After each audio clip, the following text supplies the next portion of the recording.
Warm welcome to the latest OncoShorts podcast, brought to you by MedSynapse.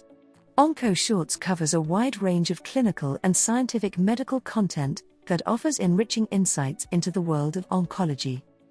In today's podcast episode, we will discuss details of a randomized phase 3 trial, titled Overall Survival Benefit with Tebentafusp in Metastatic Uveal Melanoma, featured in the September 2021 issue of the New England Journal of Medicine. Uveal melanoma is the most common primary intraocular tumor in adults, of which, around 90% of the tumors are located in the choroid region. The incidence of uveal melanoma is progressively rising around the age of 70 to 75 years.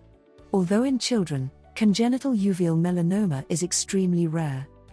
Differential diagnosis is an important consideration because a variety of lesions can simulate posterior uveal melanoma. Techniques like gonioscopy or performing fundus examination may help in detecting the melanoma. Early management is necessary for these patients to prevent the complications associated with it. Treatment options for this condition include photodynamic therapy or plaque radiotherapy, but recently the use of novel immunotherapy has proved beneficial to treat these patients. One such immunotherapy drug is Tebentafusp, a bispecific fusion protein, which has helped in increasing the survival of patients. Tebentafusp binds to one molecule on melanoma cells and another on T cells, thus bringing the T cells close enough to the melanoma cells to kill them.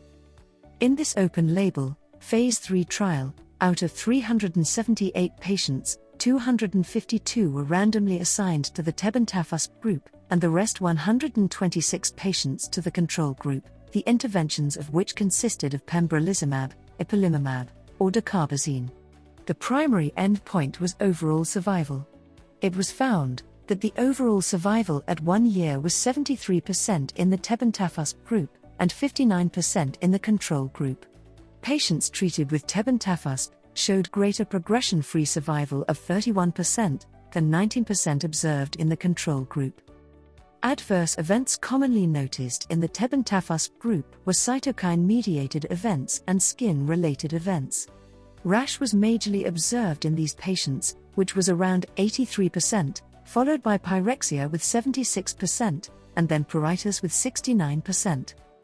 After the application of the first 3 or 4 doses of Tebentafusp, the adverse events decreased in most of the patients.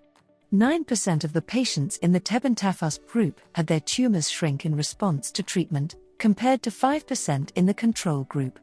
No treatment-related deaths were witnessed later. Based on these findings, we can conclude that Tebentafusp played an important role in improving the overall survival of patients with metastatic uveal melanoma. Hence, these bispecific fusion proteins are being considered as an upcoming therapeutic strategy for managing such conditions. This ends our today's OncoShorts podcast, brought to you by MedSynapse.